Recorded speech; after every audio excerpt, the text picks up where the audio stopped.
Hello there, this is the International Press Review on France 24. Today, James Creedon is the man who's been rifling through the papers.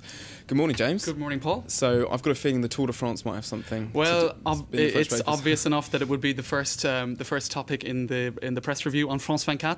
So, first of all, a look at Le Parisien, which is talking about really the fact that these three cyclists who've been caught up to now, it's highly unlikely that they're going to be the only ones. There's a real fear now that there could be a snowball effect in the days ahead, because really they thought that this new generation of EPO was undetectable, and obviously they're wrong. It is detectable. 3 people have been caught out already, so we really could be seeing more and more cyclists caught in the days ahead.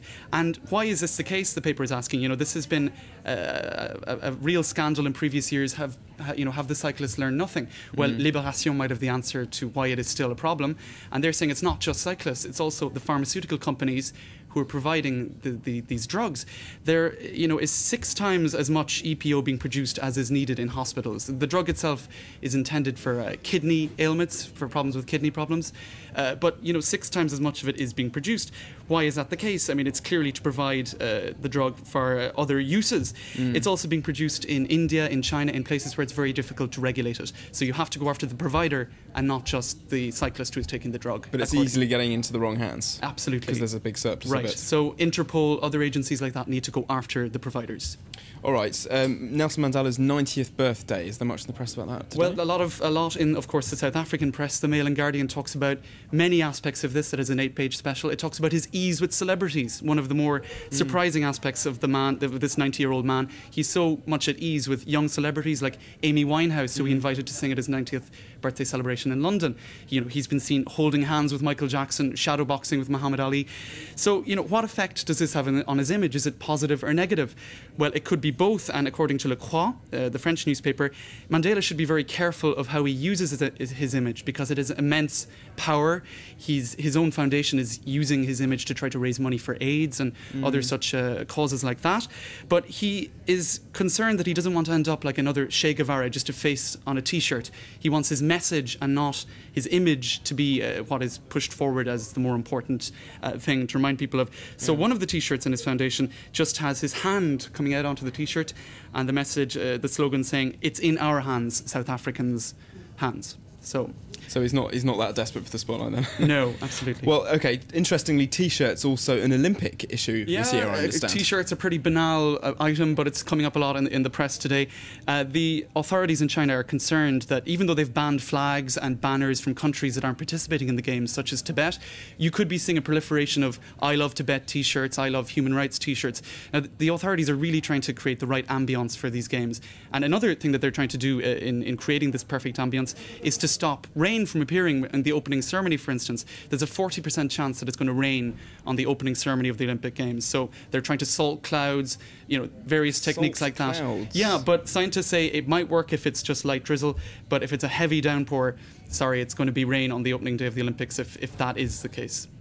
Finally, something that you and I don't know anything about yet. No. Marriage. Absolutely. And, Richard Burton and Elizabeth Taylor are being given as the emblematic example of what we don't know much about.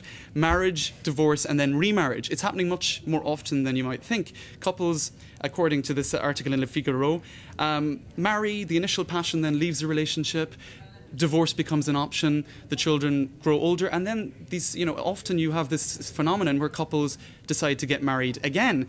But it's not always a good idea. The article points to a rather ominous example. Eminem, who married his childhood sweetheart, 2 years later they got divorced, and then after 5 years they got remarried, only to divorce again 82 days later. So perhaps third time lucky for some couples. Best avoided. James Creedon with the Press Review. Thank you very much indeed for joining us. Thank you for joining us too. Bye-bye.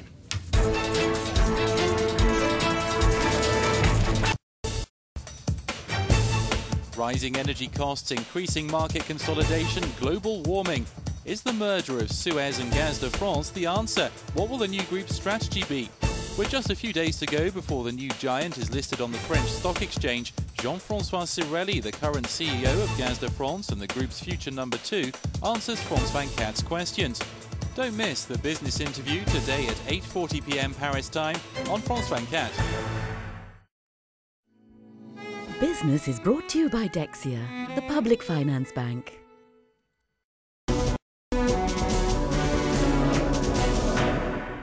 Hello there and welcome to Business Morning here on France 24. Let's start with the main business headlines as seen by the world's press. The International Monetary Fund raises its global economic forecast. The French business daily La Tribune reports that the IMF now expects the world economy to grow 4.1% in 2008, up from an initial forecast of 3.7% in April. The IMF says 2008 will be a tough year, but it believes the situation should gradually improve in 2009. Well, price stability remains the European Central Bank's top priority. This is the message hammered home by the head of the ECB, Jean-Claude Trichet, in a joint interview with 4 European newspapers, including the Irish Times and the French Le Figaro. Jean-Claude Trichet says that price stability was a prerequisite to a durable growth and that the ECB was now aiming towards bringing down inflation to 2%. Intel had surely dreamed of a better present for its 40th birthday today. The Financial Times reports that European regulators have filed fresh antitrust charges against the world's biggest computer chip maker. The European Commission is accusing Intel of using rebates to persuade a retailer to sell Intel-based personal computers only. Intel has now 8 weeks to respond to the allegations. Well, there's more grim news for the airline industry. Australian carrier Qantas has announced it's shedding 1,500 jobs around the world, the latest victim of soaring fuel costs. In the UK, both British Airways and the budget carrier Ryanair have announced they'll close routes temporarily this winter. Well, our business correspondent Owen Fairclough's with me now. So, Owen, we know the air industry is having a tough time, but how much worse is it likely to get? Well, Paul, more than 24 carriers this year have gone to the wall. Already this year. I think it's a safe bet to say others will follow suit, particularly the budget airlines who are always the most vulnerable at times like this. But even the big carriers haven't escaped. Continental Airlines posted second quarter losses of $3 million yesterday. You mentioned in your introduction there, Ryanair also in trouble. They think to break even this financial year that they'll need oil to average out at $130 a barrel. It just so happens that yesterday the price of crude closed at $129 a barrel. It's been coming down steadily this week, but who's to say that it won't shoot back up? Having said that, another UK budget carrier, Flybe, they think that oil needs to be at $170 a barrel for them to average out and for them to make it through this financial year. So you'd think on that basis the other big carriers could absorb bigger hits on the chin. All right, so what does this mean for passengers? Fares going up? Well, inevitably, Paul, it must mean that it's going to get more costly to fly. Delta Airlines posted losses of $1 billion recently. They said they'll pass that cost straight on to the passengers. Going back to Ryanair, their boss, Michael O'Leary, thinks that for the time being, £1 flights are definitely out of the window. He thinks that prices will go up by between 5 and 10% this year. So pressure's really on now to find cheaper and alternative fuels. Well, that's right. There was the Farnborough International Air Show this year. The talk there was of ethanol as a sort of alternative fuel source. The problem with that is, in its current form, it freezes at high altitudes. So the race is really on to find a form of that, a variant of it, that the transcontinental carriers can use. Thanks very much indeed, Owen Fairclough, our business correspondent. Well, with oil prices and with high oil prices and a declining purchase power, new cars aren't very popular at the moment. Sales in Europe have decreased by nearly 8% in June. In France, however, sales have gone up, all thanks to the bonus-malus system put in place by the government, which subsidises the purchase of environmentally friendly cars and increases the price of those that pollute the most. The French call it bonus car. It's eco-friendly and you get a discount if you buy one. Since their launch in January, the French would rather buy these models rather than ordinary ones. Bonus cars that are good for the environment have become more popular this year. On certain cars, you get between 200 and 700 euros back. So bonus car sales have gone up 40%. In France, new car sales were up 1.5%, and that's not the case for the rest of Europe. Soaring petrol prices and expensive raw materials have put a strain on car sales, which fell by 7.8% in May and 7.9% in June compared to the same time last year. The worst off is Spain, with sales down by nearly 31%, Italy by 19.5%, and Great Britain by over 6%.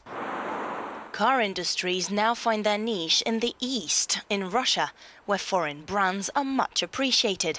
Russia is Europe's #1 consumer, with car sales up 40% a year. I like this car. I'll buy it. People like Peugeot in Russia because the design's nice and the after-sales service is great. Great news for the French manufacturer. In Russia, business should blossom over the next 4 or 5 years. The Chinese Bureau of Statistics has released its economic data for the second quarter of 2008.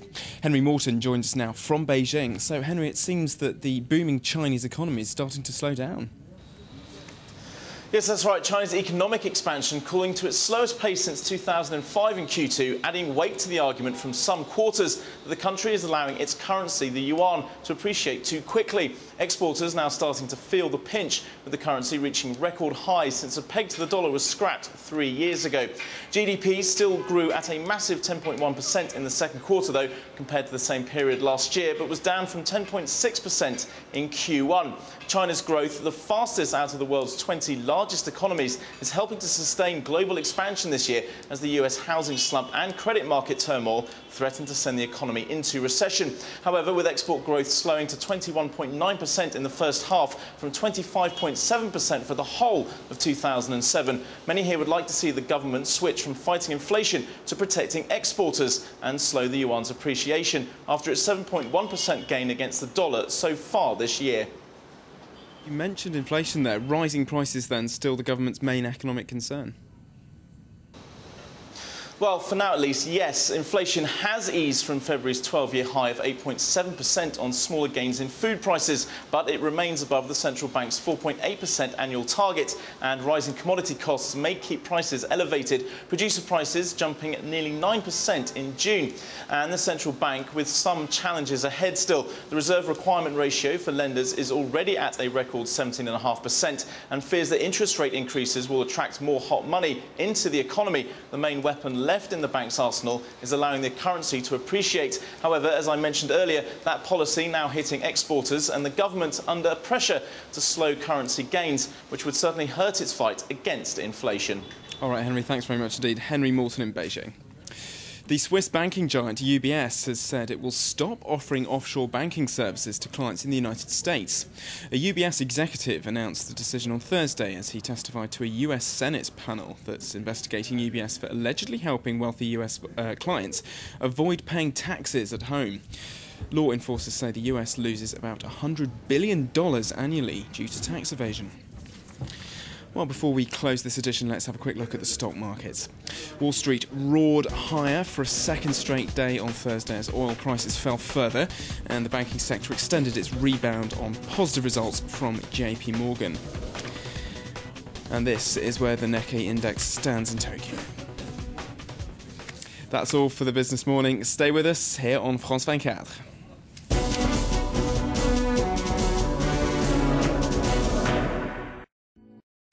Business was brought to you by Dexia, the public finance bank. French President Nicolas Sarkozy wants to push through institutional reforms. He is pressuring members of parliament to adopt his plan, but the opposition is fierce. On Monday, deputies and senators are gathering in a summit at the Château de Versailles to vote. Tune in to France 24 for in-depth coverage of the vote. Throughout the day, our reporters bring you live updates, real-time results and analysis. Don't miss this key date for French institutions on France 24.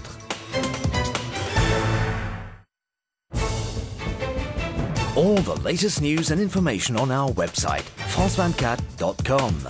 Watch our reports from the field. Get the information you need to know on what's behind the news, analysis, background, facts and figures, and full archives of our best news coverage from around the world. It's all online at france24.com.